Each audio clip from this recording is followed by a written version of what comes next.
Okay, today, Braxton, we're going to be solving equations in 2 steps. So we're going to be using what we learned with adding and subtracting mixed numbers, and we're going to solve for a variable x. So a little bit of a refresher. So the first thing we're going to refresh is how to multiply fractions. Multiplying fractions is my favorite. We've talked about this before because it's super easy. You just multiply the top, the numerators, 3 times 1, and then you multiply the denominators, 4 times 2. So 3 times 1 is 3, 4 times 2 is 8. Our answer is 3/8. We love multiplying fractions because it's super easy. Dividing fractions is pretty easy too. It's the same thing as multiplying fractions, but first you have to keep, change, flip. So when you see a problem with where we're going to divide fractions, you keep the first number, which is 1/2. You change the sign from divide to multiply. Then you flip the second number. So it's 3/4, so we're going to flip it to 4/3. Now you just do what you did up there. Multiply the numerator, multiply the denominator, and you end up with 4/6. The only thing wrong with this 4/6 is we need to simplify it.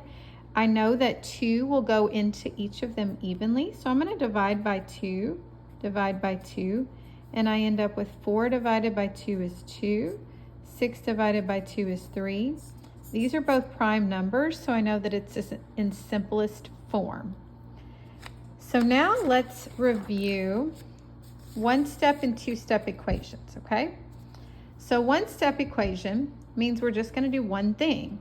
So in this case, we have our variable, x divided by 4 equals 5. Whenever we're solving an equation, our goal is to get x by itself. In order to do that, we have to do the opposite of everything on the same side of x. So because we have divide by 4 on the same side as x, the opposite of divide is multiply. So we're going to multiply by 4. Whatever we do to one side, we have to do to the other. So we're going to multiply by 4 here. The divide by 4 and multiply by 4 cancels out, and we're left with x. Bring down your equal sign, and then 5 times 4 is 20.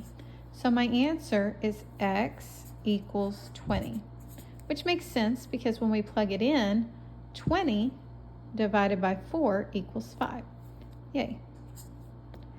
2-step equations means that to get x by itself, we have to do 2 things. So we have a 10 here and a 3 here. We have to get rid of everything not touching x first. Negative 10 is, or it says minus 10, but we could also call it negative 10, is on the same side of x. So we're going to get rid of that first. The opposite of minus is add or positive. So we add 10 to both sides. Draw my line. This cancels out. Bring down the 3x, bring down the equals, and we're left with 33. We still have 3 over here. We need to get rid of the 3. We see that because it's touching, that means it's multiplying. The opposite of multiplying is dividing. So we're going to divide both sides by 3. Whatever I do to one side, I have to do to the other. These 3's cancel out, and we're left with x. Bring down the equal sign, and then 33 divided by 3 is 11. So that's our answer. And if you plug it back in, you end up with 11 times 3, which is 33, minus 10, which is 23. So we checked it, and we're good. I'm going to take a break, and then I'm going to come back and do this problem. Okay, this is our first problem doing a 2-step equation with fractions. So we still have to get x by itself, which means we're going to have to get rid of everything on the same side of x. First thing we're going to get rid of is this minus 1/6. So we're going to do the opposite, just like we did up top, and that is to add 1/6. Whatever we do to one side, we have to do to the other. So we're going to add 1/6 over here. So what ends up happening is this cancels out. We bring this down. We're left with 2/3 x, bring down my equal sign, and I have 1/2 plus 1/6. Well, this is fractions. We're adding fractions. Remember, when we add or subtract fractions, we have to have a common denominator. So we have 1/2 plus 1/6. My denominator is 2 and 6. So I count by twos. 2, 4, 6, 8, 10. Count by sixes. 6, 12, 18. I can stop because I see that 6 is my smallest number that they both have.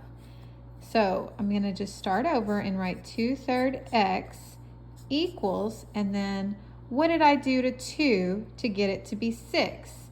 2 times what equals 6? 2 times 3. Whatever I do to the bottom, I have to do to the top. So I have 1 times 3, which is 3. 2 times 3, which is 6. And then plus, and this already has a 6 at the bottom, so we don't have to do anything to that fraction.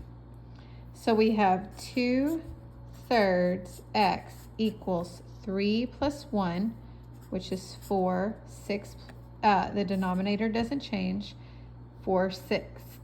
We're not done solving this. We still have to get rid of this 2/3. 2/3 is multiplying times x. The opposite of multiplying is dividing. So we're going to divide both sides by 3. 2/3, 2/3, 2/3. Sorry, I wrote 3/2, but that should be 2/3. We're going to divide both sides by 2/3. This cancels out. So we're left with x. But over here, it's keep, change, flip. So we keep the 4/6. We change this to a multiply, and we flip this to 3/2. So 4 times 3 is 12. 6 times 2 is 12. So we're left with x equals 12/12. We can see that 12/12 is actually 1, because this means divide, and 12 divided by 12 is 1. So my answer is 1. Okay, this is the next one we're going to work. I want you to go ahead and write this down. 2 and 1/2 x plus 1/8 equals 1/4. Okay, so write that down. And then I want you to look at it and tell me what you think you're going to do first. Okay, if you said to subtract 1/8, you are absolutely right. We're going to subtract 1/8 from both sides. Draw your line underneath. These 1/8 cancel out. This is 1/4 minus 1/8. Bring down your equal sign, and we're going to bring down our 2 and 1/2 x. Now look at this and tell me what you think you would do next. We're not really done here. We still got some work to do over here. I see that we're subtracting, so that should tell us we need to have a common denominator because these are fractions. So I'm going to count by 4s. 4, 8, 12, 16. I count by 8s. 8, 16, 24. My smallest number that I've counted that they share is the 8. This one's good to go. It's already got an 8, but this one needs to have an 8. What do I do to 4 to get it to be 8? That's right, times by 2. Whatever I do to the bottom, I have to do to the top. So I end up with 1 times 2, which is 2. 4 times 2, which is 8. And then I can bring this down because it's already ready to go. And then I also need to bring this down. Okay, so now I can subtract this because I have a common denominator. What's 2 minus 1? 1. The denominator doesn't change, so I have this is equal to this. So we've solved the right side. We've simplified the right side. So now I have 2 1/2 x equals 1/8. I still do not have x by itself. So we've got some work to do. And remember, when we have a mixed number, it's easier if I just go ahead and make it improper. 2 times 2 is 4, plus 1 is 5 over 2x equals 1/8. So I just converted this to an improper fraction.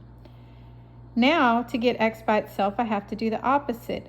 5/2 is multiplying by x, so I need to divide by 5/2. Whatever I do to one side, I have to do to the other.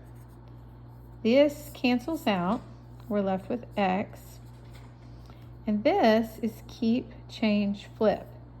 Keep 1/8. Change, divide to multiply. And flip to 2/5. And then you just multiply across. 1 times 2 is 2. 8 times 5 is 40. So x is 2 over 40. I see that these are both even, so I can divide by 2. And I end up with 1 over 20. So x is equal to 1 over 20.